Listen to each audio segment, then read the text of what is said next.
Hello friends, आप सभी का स्वागत है चैनल निधि सफारी पर। आज हम लोग संविधान से संबंधित कुछ सवाल लेके आए हैं। देखिए, मैंने यहाँ पे 4 ऑप्शंस नहीं रखे हैं क्योंकि मैं नहीं चाहती कि आप ऑप्शंस पे डिपेंड रहें। होता ये है कि जब हमारे पास 4 ऑप्शंस का माइंड मेकअप होता है तो हम क्या करते हैं, अपने आंसर को परफेक्टली याद नहीं करते। हम ये सोचते हैं जब ऑप्शन दिखेगा तो दिमाग तो हमारा रिमाइंड कर ही लेगा। तो मैं नहीं चाहती कि आपका दिमाग रिमाइंड करे, आपका दिमाग रिमाइंड ना करे, आपका दिमाग एक बार में ही रिमेंबर करे, अपनी मेमोरी में कम्प्लीटली इसको फिक्स कर दीजिए। मैं ये चाहती हूँ जिससे आपको कोई कन्फ्यूजन ना हो। आपको याद होगा 68,500 की जो भर्ती हुई थी उसमें लिखित परीक्षा हुई थी, उसमें कोई भी ऑप्शन नहीं था। तो इस चीज़ को दिमाग में रखें, कभी भी परीक्षा लेने वाली एजेंसी अपने नियम बदल सकती है। हो सकता है प्रश्न पत्र ऑब्जेक्टिव ही हो लेकिन आपके पास ऑप्शन ना हो, आपको लिखना पड़े। तो हमें तैयारी उसके हिसाब से करनी है। तैयारी बुरे से बुरी स्थिति की करनी चाहिए। और ठीक है, तो अब हम लोग इन सवालों पर गौर करते हैं। इसमें आप चेक कीजिएगा कि आपको कितने सवालों के उत्तर आते हैं। ठीक है, तो शुरू करते हैं। तो पहला हमारा सवाल है, संविधान की प्रारूप समिति के सम्मुख संविधान की प्रस्तावना का प्रस्ताव किसने रखा था? तो इसका जवाब है जवाहरलाल नेहरू ने। मुझे उम्मीद है आप सभी को ये प्रश्न आता होगा, अगर आप लोगों ने थोड़ा सा भी संविधान पढ़ा है तो। और ये समझें, अगर आप ये जितने भी मैं प्रश्न बता रही हूँ, अगर आप पूरे सवालों को करने में सक्षम नहीं हैं तो आपको संविधान अभी फिर पढ़ना पड़ेगा। इस चीज़ को आप समझिए। जिस दिन आप यहाँ के सारे सवालों के उत्तर अपने आप से दे सकने में सक्षम हो जाएं तो आप समझ लीजिएगा कि वो टॉपिक आपको पूरा क्लियर हो चुका है। अगला सवाल है, संविधान सभा का गठन किसकी संस्तुति पर किया गया था? तो उत्तर है कैबिनेट मिशन योजना की संस्तुति पर। ठीक है, क्योंकि यहाँ पे देखिए किस योजना की संस्तुति पे है सवाल, ऊपर लिखा जरूर नहीं है। अब बाकी अगर आपको 4 ऑप्शंस मिलते हैं बहुत अच्छी बात है। यदि 4 ऑप्शंस नहीं मिलते हैं तो मल्टीपल आंसर वाले क्वेश्चन रेयरली ही आते हैं, क्योंकि कुछ कुछ प्रश्न ऐसे होते हैं जिनके 2 उत्तर भी हो सकते हैं। ठीक है, तो वहाँ पे या तो दोनों ही स्वीकृत होंगे या उस तरीके के सवाल वो कोशिश करेंगे कि दें ही ना। आगे बढ़ते हैं।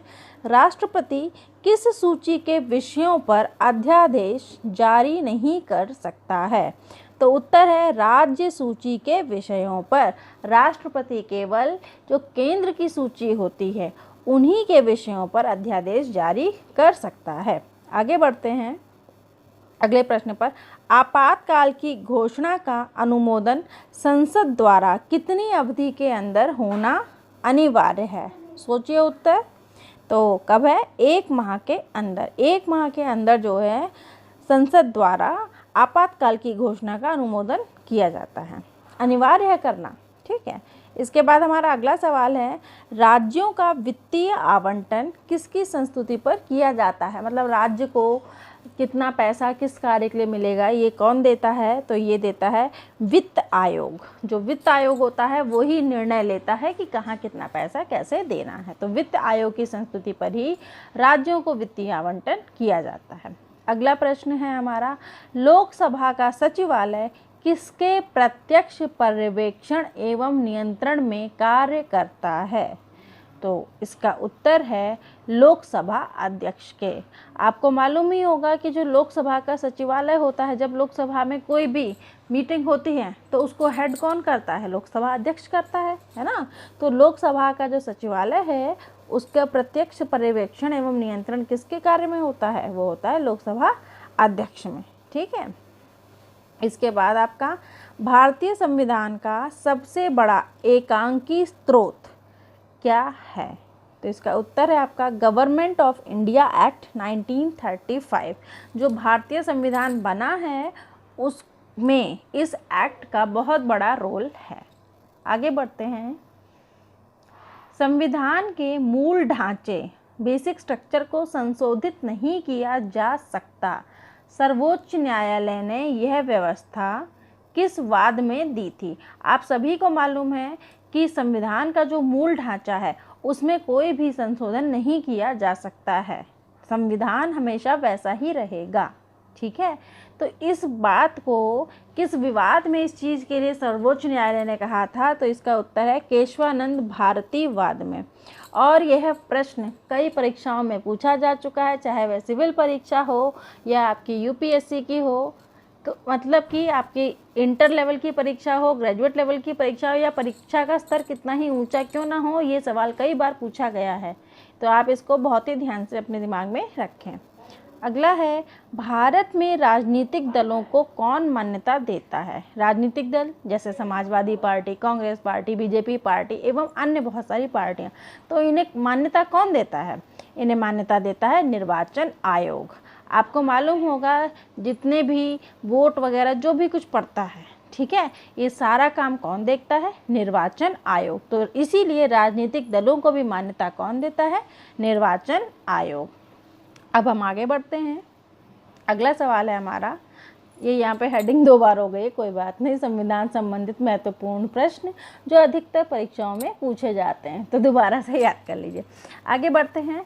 संविधान द्वारा प्रदान किए गए मौलिक अधिकारों में संशोधन करने का अधिकार किसको है? किसको है अधिकार, बताइए? तो केवल और केवल संसद को है। जो हमें मौलिक अधिकार मिले हैं उनमें कोई भी परिवर्तन यदि करना है तो कौन कर सकता है? संसद कर सकता है, जो कि आपका राज्यसभा एवं लोकसभा से मिलके बनता है, ठीक है। आपको पता ही होगा पहले संपत्ति का अधिकार मौलिक अधिकार में था, जो बाद में परिवर्तित किया गया। किसके द्वारा किया गया? संसद के द्वारा किया गया और उसे मौलिक अधिकार से हटा दिया गया। इसके आगे बढ़ते हैं।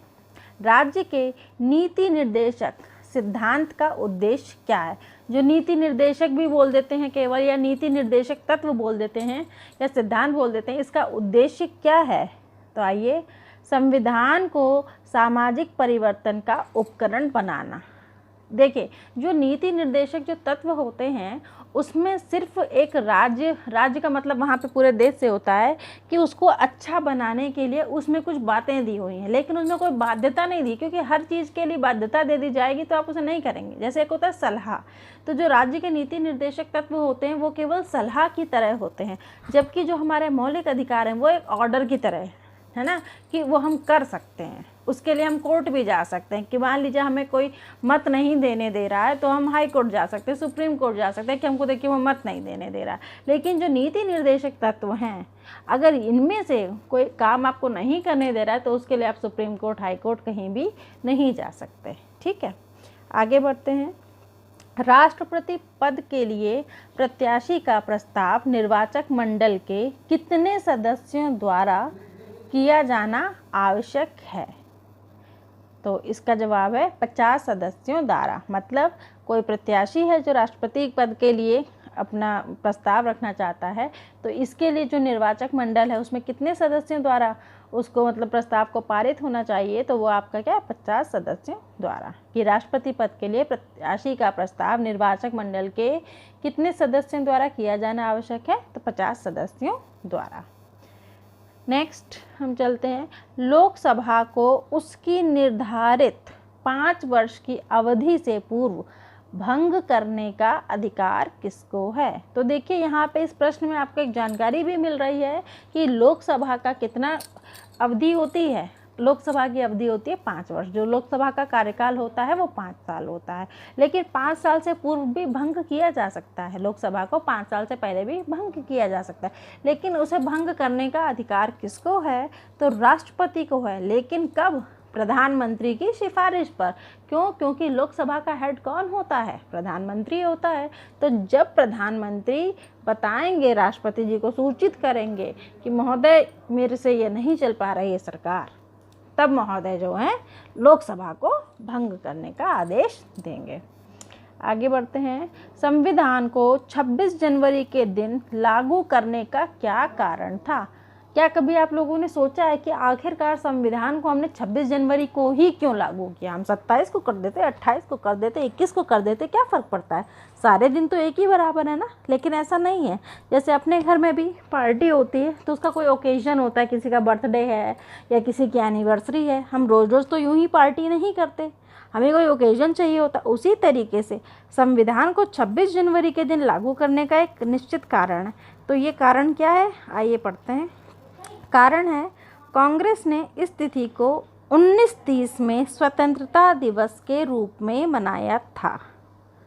कांग्रेस सरकार ने, या कांग्रेस सरकार तो नहीं बोलेंगे, कांग्रेस एक राजनीतिक दल बोलेंगे, तो कांग्रेस ने इस तिथि को 1930 में स्वतंत्रता दिवस के रूप में मनाया था, इसीलिए संविधान को 26 जनवरी के दिन लागू किया गया।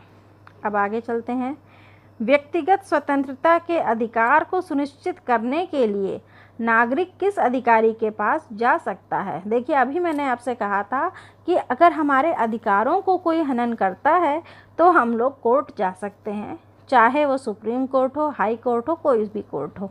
ठीक है, तो यहाँ पे व्यक्तिगत स्वतंत्रता के अधिकार की बात की गई है, तो इसके लिए आप कहाँ जा सकते हैं? आप सर्वोच्च न्यायालय और उच्च न्यायालय दोनों जगह जा सकते हैं, सीधे जा सकते हैं। ठीक है, आगे बढ़ते हैं। भारत के राष्ट्रपति के विरुद्ध महाभियोग प्रारंभ करने का अधिकार प्राप्त है, किसे प्राप्त है? मतलब जैसे देखिए, अभी लोकसभा को भंग करने के लिए कौन बोलता है? बोलता प्रधानमंत्री है, तब राष्ट्रपति ओके करता है, उसके बाद भंग होती। अब पूछ रहे हैं कि राष्ट्रपति को कौन हटा सकता है? तो राष्ट्रपति को ऐसे नहीं कि भाई हट जाइए अपनी कुर्सी से, ऐसे नहीं हटेंगे। तो उनको हटाने के लिए पूरी एक प्रक्रिया होती है, उसको कौन करता है? संसद के दोनों सदनों में कोई भी सदन इसे प्रारंभ कर सकता है, चाहे वो लोकसभा हो, चाहे वो राज्यसभा। ठीक है, इसके बाद किस विधेयक पर राष्ट्रपति को अनिवार्य रूप से हस्ताक्षर करने पड़ते हैं और वह उसे पुनर्विचार के लिए वापस नहीं भेज सकता है? देखिए, यहाँ पे राष्ट्रपति को एक तो साइन भी करने हैं और इस विधेयक को वो वापस पुनर्विचार के लिए नहीं भेज सकते। मीन्स एक बार होता है ना कि आप दोबारा से देख लीजिए, उसके लिए ये इसको वापस नहीं कर सकते। ये आपका कौन सा विधेयक है? ये आपका वित्त विधेयक है। ठीक है, आगे बढ़ते हैं।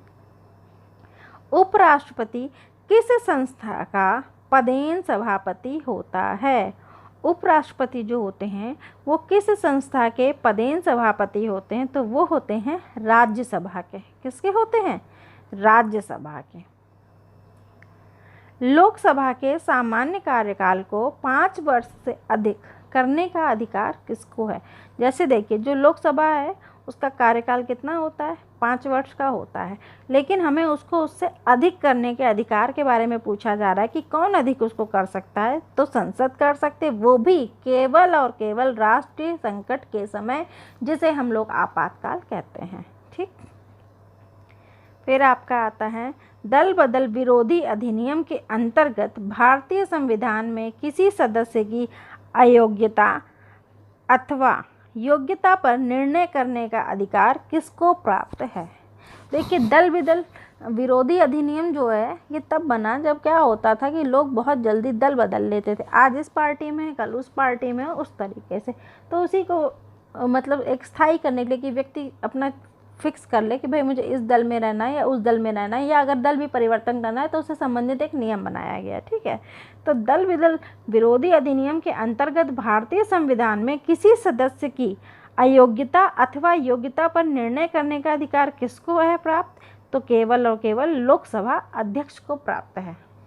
ठीक, आगे, किस राज्य के आरक्षण विधेयक को 9वीं अनुसूची में सम्मिलित किया गया है?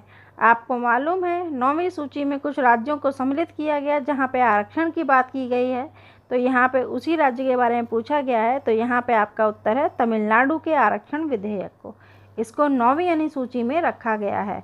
और ये दल बदल संबंधित सवाल बहुत बार पूछा गया है। ठीक, नेक्स्ट है विधान परिषद के सदस्य चुने जाने के लिए विधानसभा में किस प्रकार मतदान होता है?